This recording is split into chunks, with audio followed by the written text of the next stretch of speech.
Hello, and welcome to the first episode of the Freedom with Marketing podcast.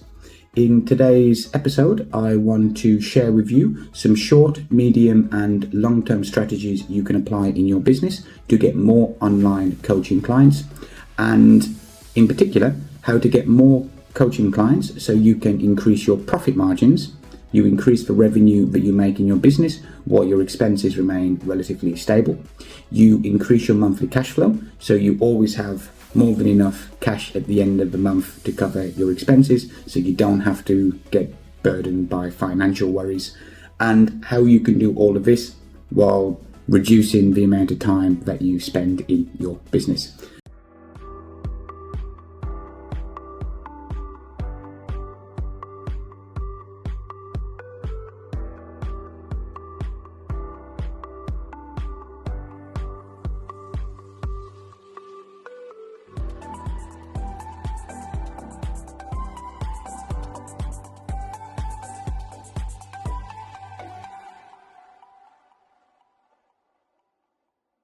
I'm Sam. I'm the founder of Freedom with Marketing. We work with online performance coaches and online self-improvement coaches, business coaches as well. And we can help you get more clients into your business in a way that is scalable, in a way that will help you maximize the amount of profit that you get in your business. And we want to do this with a massive focus on helping you identify the areas of your business that you love doing the most, so you can focus your time doing what you love, and then we can help you delegate all of the rest. So you can wake up every morning feeling excited to get started in your business because you get to spend your time every day doing what you love, and you don't have to do any of the things that you don't like doing. And that's what we typically do with the clients that we work with. So you might be asking yourself, what makes what we do any different? There are a million different people out there teaching people how to get more clients. There's a million different strategies, tactics, approaches, and different ways to do things. So what makes working with us different? Well, one of the big things that I want to focus on in my own personal life, my business life, and everything I do is to get the absolute most value out of every unit of time that I invest into doing things. I take time very seriously. When the clock ticks and a second passes, a minute passes, an hour passes, a day passes, a week passes, a month passes, a year passes, you cannot get this time back. The time is lost forever. So time is your most precious asset. And I've listened to more than enough interviews and podcasts and discussions where people have spoken to successful people. Objectively, they are extremely successful, but they're elderly, they're in the 70s, the 80s, sometimes even in the 90s. But would they trade their wealth and success for anything? And every single time they all say that they trade everything that they have now to be 20 or 30 years old again. And that really puts things into perspective. And if you look at what people say when they're on their deathbed, again, I haven't really spoken to that many people on their deathbeds, but there's a lot of anecdotes and stories about this, where essentially that one of the most heartbreaking things is that someone doesn't have much time left. They know that their life is about to end. They know that they're going to pass on to whatever's next, and they tend to be filled with regrets about things that they didn't do in their lives. They wish they did this, they wish they did that, they wish they did the other. And all of these really struck home with me. And several years back, I made a conscious decision to make sure that everything that I do, I want to get the absolute most out of the time that I have, because the clock is ticking regardless of what you do. And that kind of led me onto the path of wanting to become the best version of myself and to improve my own performance, and then to start working with coaches, because that is a natural next step in order to get better at something faster and more efficiently. And that's my own story of how I got into working with coaches and different things. But if I reflect back to my early teenage years and early 20s, honestly, over the period from about the age of 14 to 25, 26, I wasted a lot of that time. I probably wasted about a third of my life, and that's time I can't get back. It was doing stupid things that young people growing up where I grew up do, getting into trouble, going out drinking a lot of alcohol and then not really remembering much, and then this pattern just continued for a long time. I reflect back and just wonder, if I had this mentality that I have now back then, where would I be? Where would my successes be? And that basically made me obsessed with time, getting the most out of everything you do. And of course, all of this kind of changed when my son was born, because I want to value and cherish every moment that I have with my son, and there's nothing more important than my son. So I'm not prepared to sacrifice time away from him to do other things. And all of this kind of also led to more of an obsession with productivity and how to get the most out of the time that you have. And then combine that with one of my hobbies is ultra running. So I'm typically spending 10 to 15 hours per week training. All of this, of course, is before my son wakes up. So I have a lot of things going on in my life, and I have to get most things done before 8 a.m. in the morning when my son wakes up. And so far to date, I am been quite successful at that. I can quite easily operate the business, work with multiple clients, record videos, podcasts, and go and train 10 to 15 hours per week, while simultaneously currently I'm working with 3 performance coaches, and I can do all of that. And it's essentially all down to the way that I designed the business and the way that I designed my life a long time ago. And that is the experience that I want to infuse into everything that I teach, to show you that you don't have to work 40, 50, 60, 70, 80 hours in your business per week. You can work 10, 20 hours per week in your business, and you can earn substantially more than what you're currently earning. That is a possibility. You don't have to do the things you don't like to do in your business. You don't have to grind, you don't have to hustle. You will have to put in a lot of time, energy and effort in the early stages to get started. But ultimately, if you can design the way that you do things so your business is there to serve your lifestyle is there so you can optimize the time that you have on this planet to do what you want to do. And when you do that, you're going to have better relationships, you're going to be happier, you're going to be able to take care of your health more, and overall you're just going to be much happier, and your business is going to give you the freedom that you probably initially started your business for. And that's the kind of uniqueness that we do at Freedom in Marketing, because we can help you get more clients in a way that's predictable, consistent, using proven kind of strategies that we use in our own business, also with the kind of strategies that I've used working with clients for probably 7, 8, 9, 10 years. And some of these literally generated millions of dollars for clients, and they're pretty simple to do. You just need to know what to do, and then the challenge is actually implementing it and managing it and doing it and scaling and solving problems and all of these things. And when you can do that, you can get more clients. You can then design the business so it supports your lifestyle, where you prioritize what you want to do outside your business, you prioritize what you want to do with your time first, and then you design your business around this. This allows you to focus on the things you love doing the most in your business, when this might be creating content, working with clients, whatever it is. But when you focus your time doing the things that you love the most, that's where you can reignite your enthusiasm, your motivation, your passion. That's when you're going to go to bed on the night excited to wake up tomorrow, because you get to work in your business instead of going to sleep worrying about where the next client is, or worrying about this or worrying about that, and not getting high quality sleep. And when we apply this approach and you do start to get more coaching clients, with one of the strategies that I like to focus on a lot with my clients and in my own business, you can pretty sustainably increase the revenue your business makes while keeping your expenses relatively stable. And the way to do that is you focus on getting your existing clients and your former clients to become repeat clients, where they buy from you month to month to month to month, instead of where you focus all your time, energy and effort on getting that first client, and when the contract ends you go on to find the next one. But I'll talk more about that a little bit later. So that is my background. That's why I'm obsessed with time, productivity.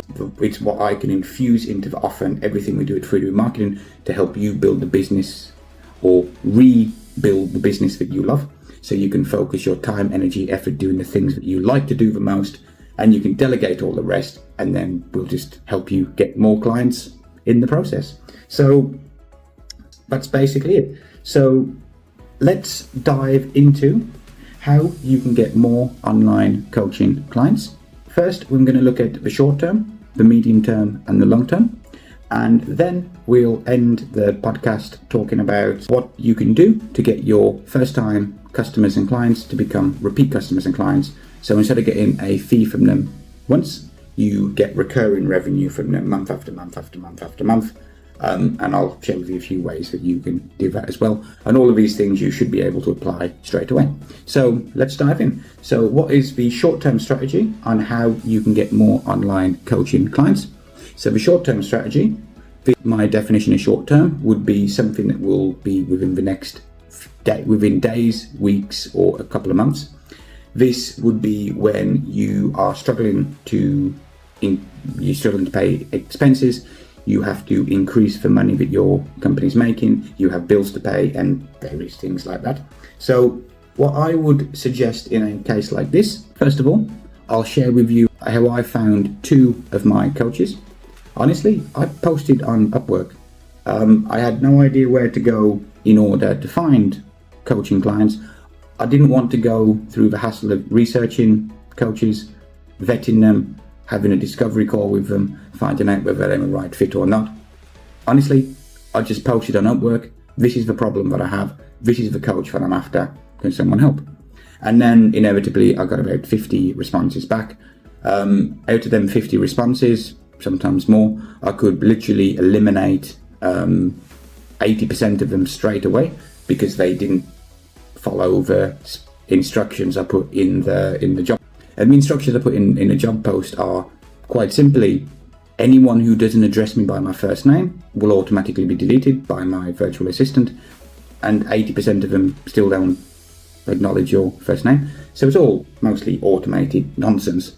And then the replies that got my attention are the ones that are super short, personalized kind of thing. They have the qualifications of what I want, and then it's just sort of, do you want to have a call? And then I say yes, and then we proceeded to work with them. And the one business coach that I've had from Upwork, we are about to start the second contract, and he would have received about $5,000 from me in total. The other coach that I work with, she charged, I think it was about 60 or 70 US dollars per hour, which again is quite a lot from where she's based in the world. But for me, I got a lot of value from this. So if you want to find online coaching clients straight away, Upwork probably is a good place to start. Now, you don't have to do this yourself. You can get your assistant to do it.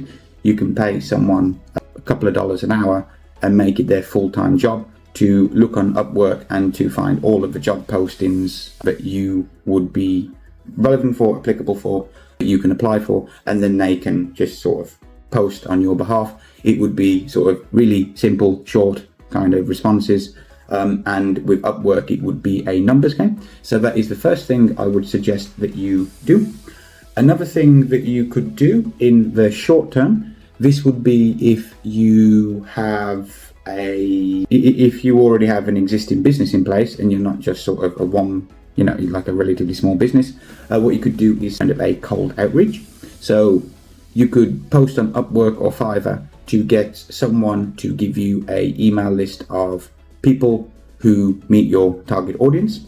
So I'm not sure the details on how they get these lists. You can also use tools like we use Meet Alfred, which is a tool that we use with LinkedIn. And, we've got 70% of the people's email lists from LinkedIn. And what you could do there is you can then send out a cold outreach campaign, where you basically send a series of short emails where you're making a pitch or a proposal to your ideal target audience, and you then get them to book a call, and then you can discuss your offer with them and help convert them to clients that way.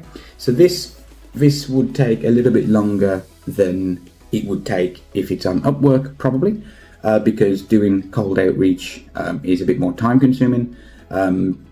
Cold outreach is essentially a numbers game. The more people you reach out to, the more likely that you're going to get a response. The key to doing a cold outreach campaign kind of thing is what you have to focus on is consistency and follow-up.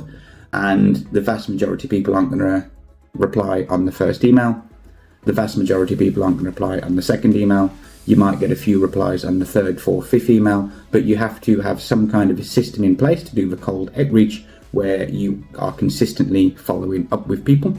And also, you don't have to be the person that does this. There are lots of strategies out there that you can find to do some kind of a cold email outreach. Lots of templates out there. You can simply get someone on your team to research a strategy. You can even use ChatGPT to come up with some kind of a cold outreach strategy. Simultaneously, you can be posting to get someone to get the email list for you, the list of names, and then you can run a campaign. You can create your email templates, and then you can get your team to send this out. And as long as you direct your team on what to send, how to send it, what to reply, how often to follow up, and as long as you can categorize the responses that you get from people, the way that we do things is we'd have category A are people that are interested, category B are people that might be interested but not yet, category C are people that aren't interested at all. And as long as you can categorize the people based on their responses, you are then able to have a series of messages that you send to people who in the A category who are interested. Your assistant can do that. You can have a series of messages pre-written in the B category, people who aren't interested now but might be in the future, and then you can send that out. And then for people who aren't interested, you can just remove them from the list, or you can whatever you want to do. So that is the other short-term strategy on what you can do. And so if you were to get more online coaching clients via Upwork or via this approach, on Upwork you could potentially get clients within a day to a week. I have not used Upwork myself in a long time to find clients, so I'm not sure how things have changed at the time that you're watching this, or how it operates. But again, don't do it yourself. Train someone on your team to do it. If you can spend an hour to train people on what jobs to look for, on what to do, on how to sort of have that introductory conversation in the proposal, and have all the key elements in there, they can do it all on your behalf. So then the only conversations you would have are with people who are about to book a call with you, or it's something that your assistant can't handle. With the cold email outreach, you can get a list of names and email addresses of your ideal target audience, probably within a day on Fiverr or Upwork. You can then create a strategy on how to do the cold email outreach. You can pre-write email templates and things, and then you can get your team to send these out and manage this entire process for you. And that will probably take an hour or two of your time to do. And then you can also have both of these strategies going simultaneously.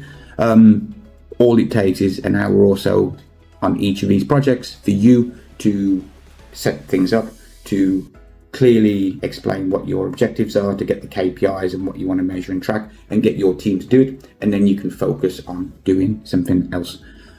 With both of these, with Upwork and cold outreach, the key is volume. Don't get discouraged if you don't get many replies. You might, from 200 people that you reach out to, it's entirely possible that you might only get one person who books a call from that. So it's a numbers game. When you have something that works, and when you do this consistently over time, inevitably the numbers that you're reaching increase, and then if it's a numbers game, if you get one client from 200 people that you contact, if you contact 2,000 people, then you're likely to get 10 people from that. So those are two short-term strategies. So the next short-term strategy, I'll talk about this. So I think with the next strategy, I will talk about this more as a mid to long-term strategy. And the reason is because this strategy is what I like to use. And this is what I use with my clients. And that is that you have a existing audience and you promote your offer to your existing audience. You may have a video podcast, you may have an audio podcast, you may create content consistently, and you may have people who are actively consuming your content. When this is the case, it's much easier to sell to people who consume your content than it is to those who don't. And that kind of makes sense, because people who listen to your podcast or watch your videos, they know you're a legitimate person. They obviously like your ideas, your thoughts, your strategies, what you say, because they continue to listen to your podcasts and watch your videos. Those who don't are naturally going to disappear. And ultimately, you want to reach a point where you have fans of your brand. These are people who actively wait for your next video to be released. They are the people who don't need to subscribe to your YouTube channel to go and watch your videos because they search for it. They might be refreshing their podcast feed on their phone in order to see if your latest podcast has been released. And these are the kind of people that you want to build in your audience. And then when you're in a situation like that, all you have to do is simply invite them to join your offer. You don't have to sell to them much. You just have to present, this is what the offer is, this is what it does, here's how it can help you. Interested, book a call, let's have a conversation kind of thing. And that's what you can do. So the reason why I put this into the mid to long term strategy is because you might not have a highly engaged target audience just yet. You might not have any podcast where people are listening to it, or videos where people are actively watching it. If you do, you can literally set this campaign up, run it, and send something out and get clients within a matter of days. If not, it might take you 3 to 6 months, a couple of months where you have to build the audience, get your subscribers, and focus on getting that consistency so people are consuming your content. So I'm not going to discuss how you can build your audience or all of these things here, because that is a bit too far from what the topic is. So aligned with the subject of this video, which is how to get more online coaching clients, this is what you can do. So this is a strategy that I am currently using in my own business. This is a strategy that I'm using on LinkedIn. And what we do is we have Sales Navigator, so we're continuously building the connects on our LinkedIn. We use a tool called Meet Alfred, which I'm not sure on what the details are, but my team tells me that it saves them about 10 to 12 hours per week when it comes to the manual reaching out to different people. And what we do is we currently run campaigns to 200 people at a time. The campaigns are basically based around what my offer is. Each campaign has a different big idea, hook, theme of the offer, whatever you want to call it. We send this out to 200 people. We measure a response. People will reply with one of 3 different responses. This will be the same with the cold email, and that will be they are interested in your offer. B, they might be interested at some point in the future, but not just yet. Or C, they're not interested. So what we do is all of the people that are interested, we then take them with a series of pre-written and pre-prepared email template, message template kind of things, which my assistant manages. And this is to get people to then fill in the form. In the form, they have a few questions to answer about the business, the offer, their mission, vision, values, and why, and different things. And then I will then record a 5-minute video, basically explaining how my strategy works and how we can apply it to their business, like a highly personalized strategy based on the people that fill in the form. And then at the end of it, I invite people to book a call if they want to discuss it further. The people who are interested but they don't fill in the form, and the people who fit into the category of they're interested but maybe not just yet. What we do then is we have a longer term strategy with this, and we then make sure we follow them on all of their platforms, and whenever they publish content, we genuinely and authentically engage with the content that they are publishing on a consistent basis. We're not just liking the post or commenting, that's great, kind of thing. We're kind of interacting with the posts, trying to add value to what they do, and we do that consistently over a period of time. And what this does is it essentially gets attention, because these are people who have put up their hand and said, we might be interested in your offer, but not just yet. So what we're doing is we're trying to focus on getting their attention so that we can then build relationships with them, so that if at any time in the future that they're ready to join the offer that we have, they're going to naturally come to us rather than search for someone else, because they already know us, they already see that we have engaged with their stuff, We've actually built the relationship to start off with. This is something that is currently in process, so I can't tell you the exact details and of how this works, but it's just sort of a longer term nurturing strategy that we're doing. And the reason is because there's a rule that I heard from the Peaceful Profits before, and it was something that Mike Shreve, the owner of Peaceful Profit, teaches. I don't think he came up with it himself. I'm certain he didn't come up with it himself, but I'm not sure who I can attribute the correct person to. And that is that 15% of people will buy in the first 90 days. The other 85% of people will buy after 90 days to years in the future. So by having some kind of an engagement strategy on people who say they're interested, what we're doing here is we're building relationships to sort of focus on the 85% who are likely to become the clients after 90 days or so. And that's sort of the strategy that we do there. So we literally send out the first message saying, hey, we just put the big idea of an offer, would you be interested, let me know, kind of thing. And then we have a few messages afterwards. And every week or two, we try to run another 200, another 200, another 200. And so far, we're having some success with it. I'm not going to lie, the results aren't exactly fantastic. But of course, the reason for that is because everything with cold outreach is a numbers game. And I've got to be honest with you, I only started to actively grow my LinkedIn 6 months ago. And so the compounding hasn't had time to kick in yet. The platform hasn't grown yet, and it kind of takes time. However, with a strategy like this, if I were to apply to a client, and if you have a big following on LinkedIn, or if you were to have a email list, which is even better, and we apply exactly the same strategy, then again, it's a numbers game. So if you have 10,000 people on your email list and you only get a 0.1% conversion rate, so only 1 in 1,000 people would actually buy your offer, but you have 10,000 people on your email list, this strategy here could make you 10 sales. And let's say you have a $5,000 coaching program. You do the maths that if 1 in 1,000 people buy from 10,000 people, that's 10 people. 10 people who buy your $5,000 offer is potentially a $50,000 cash injection into your business. So that's what that strategy is. So let me give you what the actual details are on what to do. So step 1 is you want to identify where you want to run this campaign and this promotion. This is 100% a numbers game.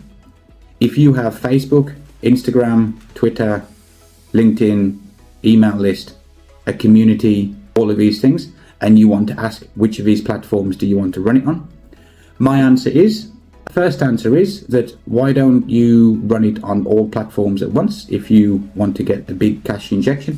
The second answer would be that I personally prefer email, but you don't have to use email.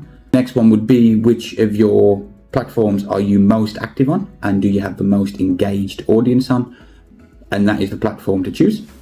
Personally, if you have everything, there's no reason why you can't apply this strategy and get results on all platforms. You just have to direct your team and direct the people involved on how to do it in the most efficient way. So you do not need to get overwhelmed by this. You can literally set up the strategy and then have the strategy operate in the background so you can focus on doing the things that you want to do in your business and that you enjoy. So here's what we do. We break it down to say 3 steps, let's say. So step 1 is you send the first message out and you say something like, hey, I'm looking for 2 to 5 people who want X, Y, and Z outcome within a specific time frame. Would you be interested? Hit reply. Let me know. So this is based on what Dean Jackson has called his 9-word email, and it's essentially you are asking a specific subset of your target audience if they want a specific outcome that your offer delivers within a specific time frame. And that's basically it. The call to action is hit reply if it's email, send a digital message if it's on social media or whatever it is. You want to have the messages private and not public, if you can.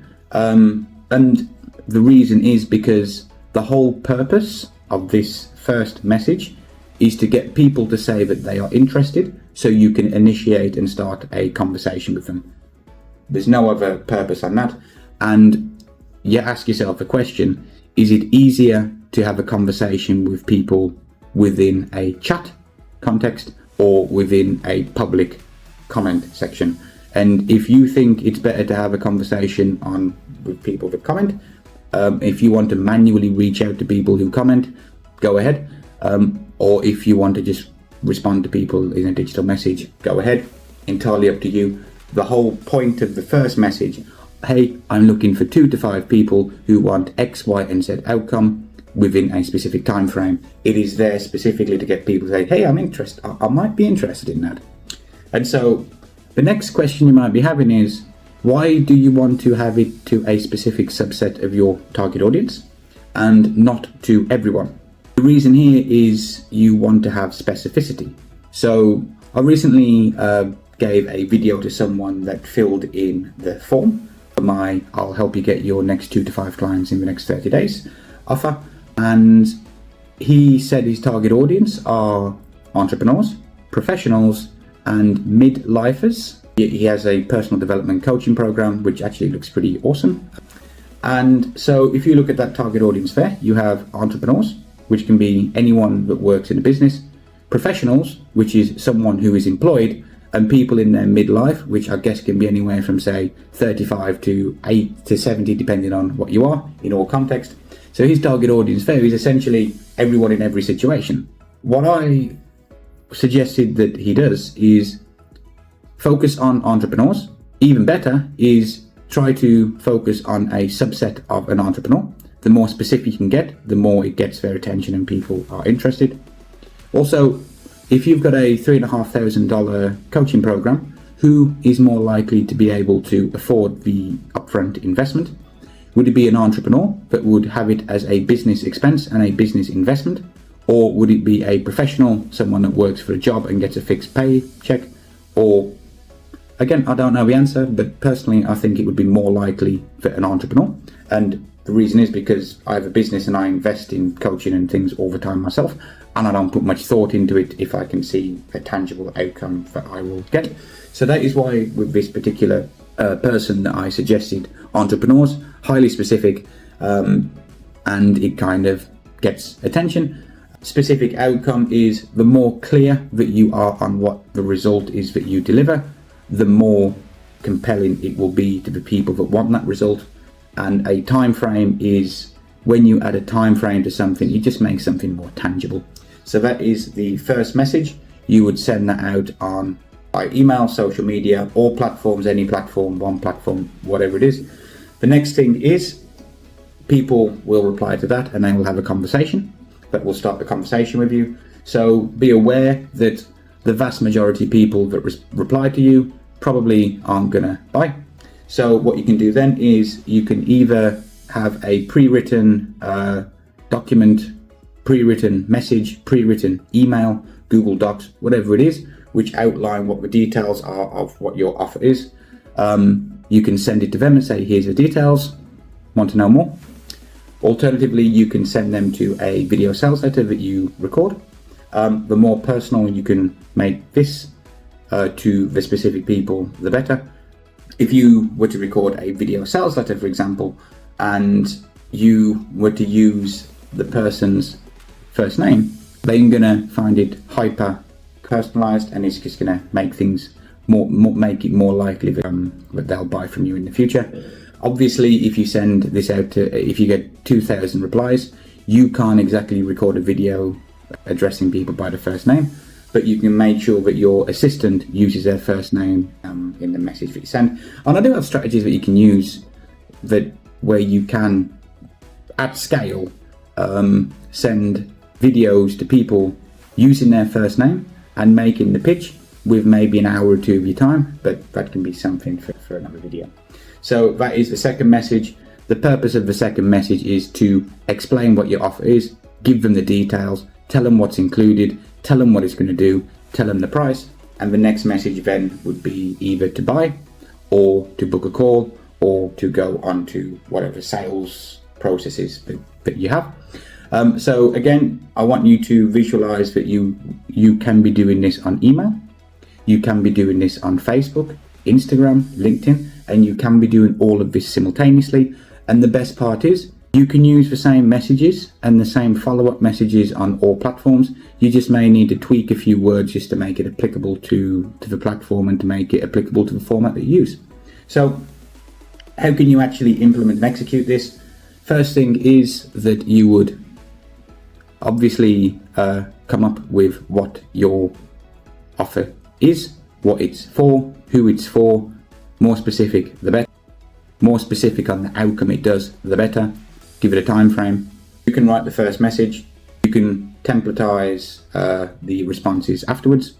Again, as with all the strategies I mentioned before, some people are going to be interested and want to take action now. Some people might be interested, but not just yet. Some people are not interested. So you make sure that you have your sort of pre-written messages ready for each of these people.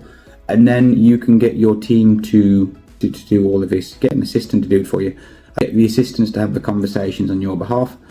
Either you can tell people that in the messages, sort of like, oh, hey, first name, I'm Phoebe, I work for Freedom in Marketing and I'm responding on behalf of Sam, blah, blah, blah, blah, blah. Sam's recorded a video for you. Here it is. Let me know if you want to take action, or let me know if you want to take the next step, kind of thing. And you can literally have this campaign operating with an hour or two of your time, and then your team manage the rest. And then you should be getting book calls of qualified leads within a matter of days of applying this strategy. So that is the mid to long term strategy. So the final one here on how to get online coaching clients is the long term strategy, and that the long term strategy here will make the strategy that I just described far, far more effective. It will allow you to systematize the strategy that we just mentioned, and where you can run this pretty much every month or so, and you will continuously get a stream of people that are interested. And what you do there is you want to focus on building a personal brand. Your personal brand it doesn't necessarily need to be you. I would probably discourage you from having a business where it's yourname.com, kind of like TonyRobbins.com. Let's take Tony Robbins as a prime example. And when he does his speaking engagements, I imagine he makes millions from those events. But if something happened to him and he was sick and he had to cancel it, are the people going to show up and pay the same amount if someone else comes on and does it for him? Probably not. They'll probably make some money, but they're not going to make the same amount of money as if it's Tony Robbins doing the speaking and the coaching and the stuff himself. What you want to do instead is you want to build a personal brand around your company. So it doesn't need to be you that does all the stuff. It doesn't need to be you that does the coaching. Your team do this, the coaches that you bring on board do this, and not just you. And when you design your business from this mentality from day one, you will then essentially be able to make decisions today in order to have the business that you want in the future, so that you might be able to work with 50 or 60 coaching clients per month. Yes, that's possible, but you have a team of people that service the clients. You don't have to do it. And that's literally what the situation that a client that I work with for probably 2.5 years with is in. So they have a certification program that is 20 weeks long, a 20-week certification program, and they consistently get 60 to 70 people in per enrollment. They open their enrollment 6 times per year, and the fee is currently about $5,000 per person. And the owner of the business does not do any coaching whatsoever. They've got a team in place to do all of that. So yes, it is possible you can coach at scale without it taking much of your time. So this is why you want to build a personal brand, but it is not focused on you, it is based around your company. So how can you build your personal brand? So first of all, you need to have a clear mission, vision, values, and why. You need to be able to articulate you need to be able to know yourself, what you want to achieve, what your vision is, what your goals are, what you want to do, how you want to make a difference in the world. You need to be able to know that yourself so that you can communicate that with your team, so everyone's on the same page. When you do this, you will have a much more, everyone on the team will be more productive if they align with your mission, vision, values and why. They have more of a purpose when they work with you, so they're not coming to your business just to trade their hours for money. They feel like they're part of a mission, they have a purpose, and that is what drives internal motivation, and that is how you'll get the best out of your team. You need to be able to communicate it with the world through your website, your content, whatever it is that you do. And when you do this, you are going to attract people that align with your mission, and then they're going to come to your business. Having a clear mission, vision, values and why, and being able to articulate it is a pretty strong, unique selling proposition. It's what will differentiate you from everyone else. And then you need to build your target audience, not just with subscribers, followers and whatnot, but you want to create loyal fans of your brand. And the way that you do that is you create content consistently over time that your audience love to receive, and that's it. You do it consistently. Let me share with you a story of how this actually worked in the real world using me as a prime example. So, as I mentioned before, one of my hobbies is ultra running, and I also am passionate about continuous learning, growth, development. So I'm always listening to podcasts, audiobooks and different things. And I've been listening to different podcasts on ultra marathon running for years. Many of them I never really resonate with for various reasons. Nothing wrong with the podcast hosts, what they do, it just doesn't resonate with me. And then I came across one podcast before, and that the podcast is called Everyday Ultra. And I liked the host. I resonated with the stuff that he said. I actually found the stuff in his podcasts valuable, and I then started to listen to his podcast more often because I resonated with him, his personality, his style, what he teaches, and I used to listen to his podcasts at 2x speed while I'm out running and training as well. So I then consumed hours and hours and hours and hours of his content. I pretty much learned a lot from what he does. I bought into his way of doing things, and then one day he said, "Hey, I'm opening the doors full-time to coaching clients. Anyone interested, email me here." So I remember coming back from a run. It was a hot day, and my wife and the family were downstairs. My wife's sister were here and their kids, so the house was pretty full. And I remember coming upstairs, putting the aircon on, cooling down a little bit before we went out for lunch, and I listened to his podcast, and this is when he said, "Hey, I'm looking for a few new coaching clients. I'm taking this on full time."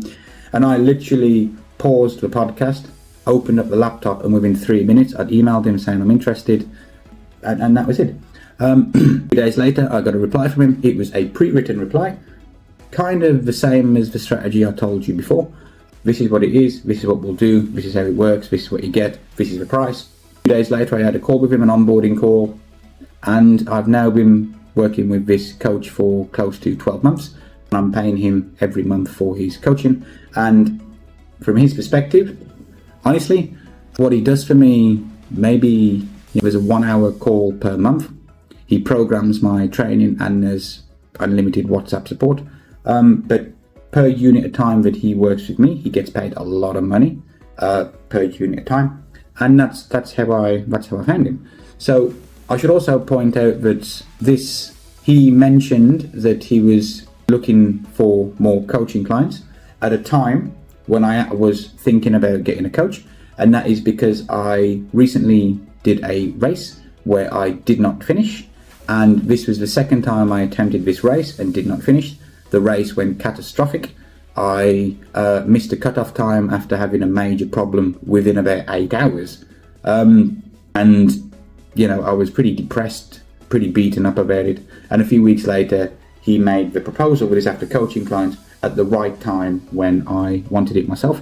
And after working with him for close to 12 months, I can tell you that he works with 40 coaching clients per month, and he has a big wait list for people that want to work with him. You do the math on that, on if you wanted to have something similar. And the reason is because I listened to his podcast. And it's as simple as that. So with this particular running coach, there's a million different things he could do in his business differently in order to make this more scalable, and probably add a zero onto the monthly income that he has. So to go from 5 figures a month to 6 figures a month. But he's busy with other things. He's a runner himself, and he's just not exactly a top priority for him. But if you would, he's published probably 200 podcasts over the years, and that's just one avenue. So what I would suggest to him is, the way that this strategy could be sort of exponential is, instead of just recording a audio only podcast, why don't you just record a video podcast like this? You can then publish this on YouTube, and then if you have some kind of a YouTube strategy in place to grow organically, you're naturally going to get subscribers.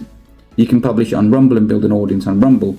You can then extract the audio and publish it as a podcast as well. And then if you're sending consistent emails out to your email list, and you have social media, you can then link to your videos and your podcasts and short clips taken from the video. And then you can, for every unit of time that you invest creating the podcast, you can then get 10x times more assets from it, or platforms. You're going to show up more often. The more you show up, the more you get the attention. People who like what you say, they're going to get interested. The people that align with your mission, vision, values, and why, and what you teach and what you say, they're going to come close to your brand. Those who aren't are naturally going to drop off. Do this consistently and frequently over time, over multiple platforms, and what do you get? You get people who are actively waiting for your next podcast to come out. And when you're in a situation like this, just like with a running coach, all you've got to do is invite people to join your offer, and people will join your offer. Now, this takes a long time to do. It's not something that you can do overnight. Like I mentioned, this running coach published probably 100 to 200 podcasts at the time of recording. So he's got a pretty big audience. He's very extroverted and a likable character. So a lot of people in the running community, ultra running community where he lives, knows who he is. So he's got that big network. But all of this would have started off by creating the podcast at the start, and then sort of doing it consistently. I want to share with you another personal story about this strategy and how it can go vastly wrong. So a couple of years back in 2020, 2021, when all of the lockdowns were happening, that had a seriously negative effect on me, my family, mentally, emotionally, and all kinds of things. We were not in a good situation during that time. We were pretty much ostracized from society where we lived. We weren't allowed to go to supermarkets to buy food because we did not want to get a medical procedure. We were told by a maternity doctor who was seeing us when my wife was pregnant for the first time, and he pretty much told us that we will not work with you. You are not welcome at this clinic unless you get this medical procedure, which I'm sure you know what we're talking about. No one else will see you. You're on your own. You'll have to give birth on your own. Your baby will die and your wife will probably die. So you better get that medical procedure. That is literally what we were told by a maternity doctor for the first time. And that really negatively affected us. Long story short, we got through it. We pushed through. But I was in a pretty dark spot. And by chance, I listened to a podcast from someone that I liked. And I listened to regularly. It's Rebel Capitalist. And he interviewed someone on there. I'm not going to mention the name of the person who he interviewed, because this story does have a negative twist. And I really resonated with what his guest said. It was mostly about when you're in a situation and you feel hopeless because of all of the external things. He uses things from a historical perspective, stories from throughout history, of how we have been in situations like this before. There is a way out. You can control the situation that you're in. And that, I went and researched him and found his podcasts and different videos, and I literally listened to everything that he had because it was helpful. It resonated with me. It helped me when I was at the lowest point. And I actively look forward to his new podcast being released every week, because I really enjoyed the way he did things. He started off by telling a story from history, and then applying that to the present day, and then the lessons from it. It was fantastic. And I became a massive fan of what he did and what he's branded. I signed up to his $500 a year newsletter, and I signed up to his $2,000 a year newsletter, which is with investing stuff, and read it all the time. I read everything he did. And then one day, out of the blue, there wasn't a podcast published when it was supposed to. He missed a week, he missed 2 weeks, he missed 3 weeks, nothing. Podcast stop recording podcasts. This is probably because, I could understand why they would do that. You're a business owner, you've got multiple business interests, you've got a young family yourself, you've got so many different things, and then having to record a podcast every week as well is taking up time that you don't have. I understand why he stopped completely, and there's nothing wrong with that, but because I did not receive his podcast every week and I didn't listen to it, I didn't want to go back and listen to old podcasts. I wanted new podcasts. We all crave new. Within a few weeks, I stopped reading his newsletters as well, and I stopped getting the value out of the newsletters which I did before. He was no longer top of mind because he didn't keep showing up. And what that ultimately led to is I cancelled the subscription of both the newsletters, and he lost me as a recurring customer, all because they stopped producing the content in the format that I enjoyed listening to. And that is it. That's what happened to me. I'm nothing special.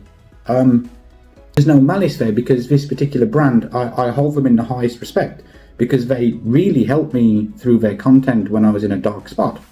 But because they stopped, the consistency was broken. They were no longer top of mind. They were I was no longer waiting for sort of Saturday to come because I knew the podcast was released on Saturday morning. I'd planned my day around blocking off the time on the Saturday to listen to it. None of that.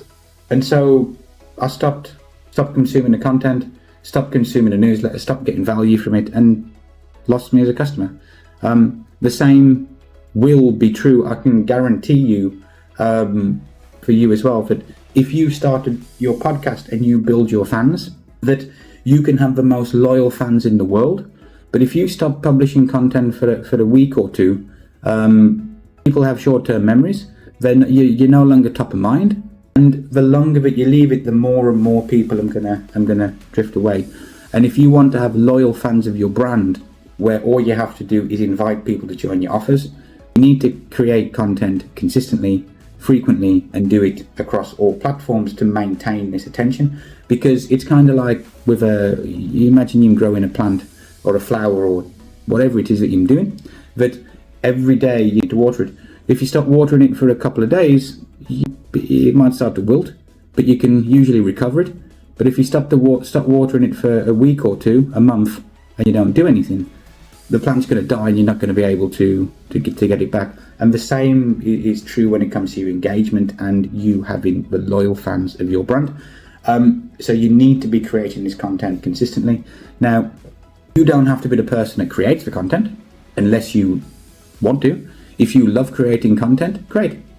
What I would suggest is, if you love creating content, is you can, let me share with you what I do so you can replicate the process yourself. What I do is I've started a podcast. The podcast is probably going to be an hour long, maybe, I don't know, it's going to evolve. I'm also publishing at least one video every day on YouTube, every day on Rumble as well. We will be publishing the podcast as audio as well. We also post every single day on LinkedIn and social media platforms. And when we have things set up right and we start to actively grow our email list with the right people, we'll be sending a daily email as well. So what my goal here is that we publish content on every platform, every day, consistently over time. And how much time does this take me? So if a podcast is about an hour long, it'll take me an hour and 10 minutes to do the podcast. With all the short videos, probably 30 to 45 minutes. So in total, creating content for me per week, what is required from me, might take an hour and a half to 2 hours per week. Before we started the podcast, it would take me about 2 hours per month to make sure we have a video recorded and published every single day, and for everything else. With the podcast, it's going to take a little bit more, but I enjoy doing it, so I don't mind. What I do is I receive a list of topics via Signal Messenger to record videos on certain days of the week. So usually I'd record on Tuesdays and Thursdays, is what the habit's been in the past. So on Tuesday morning, I have a list of videos that I need to record that day, at least 7. I then would write them on a card like this and just jot down a few ideas. With the podcast, it's going to be the same. I get told what the topic of the podcast is in the morning. With the short videos, I jot the notes down, I set the camera up on the stand, and then I click record and I record the video and then upload the videos to Proton Drive. With a podcast, I'll do exactly the same. I'll make notes. This took me 10 minutes to do, to plan and prepare, upload to Proton Drive, and that's all that's required from me. The team does all the rest. The team edit the videos. The team create shorts from the videos. The team will break this longer video down into shorter segments that we can use. The team publish the videos according to a schedule that we have, that we all worked on as a team. The team will then monitor and measure and track KPIs on YouTube and different things.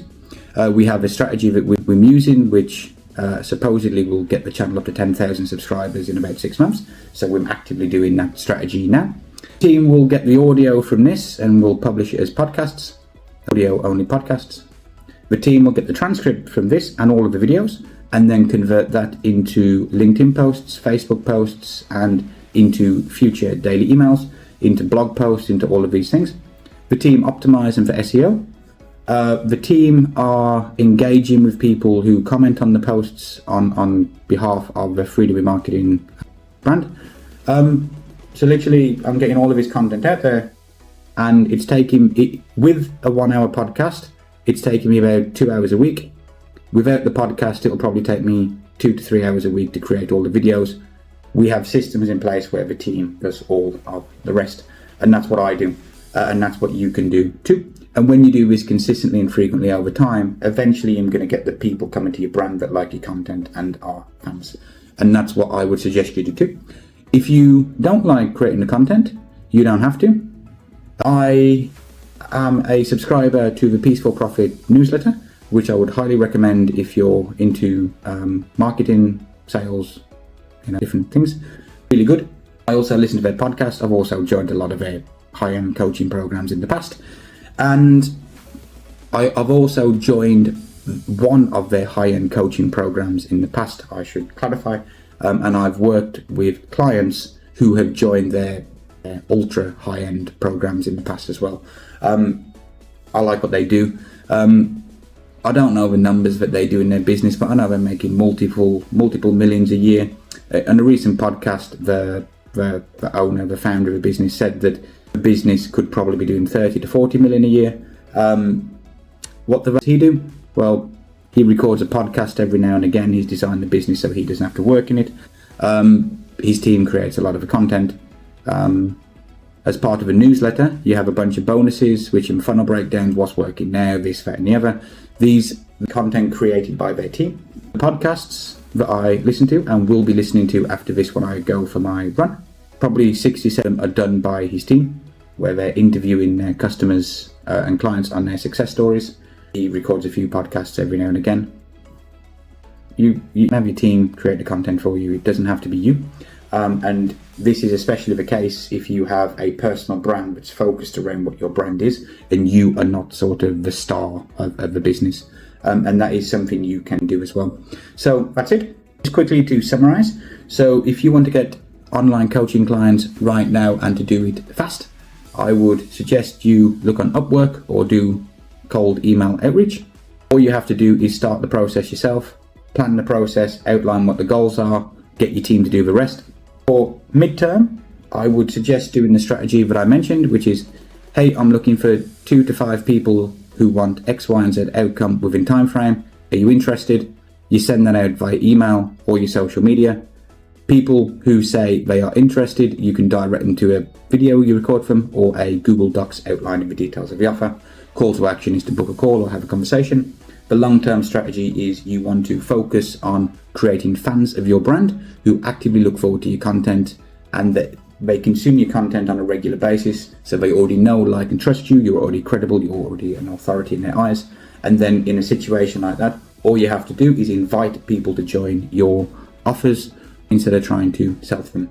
And finally, what you should always do, starting from now, if you have an online coaching business, if you want to increase your profit margins, where you increase your revenue without increasing expenses, and you want to solve cash flow issues, what I would strongly recommend you do is you want to focus on converting existing customers and clients into repeat customers and clients.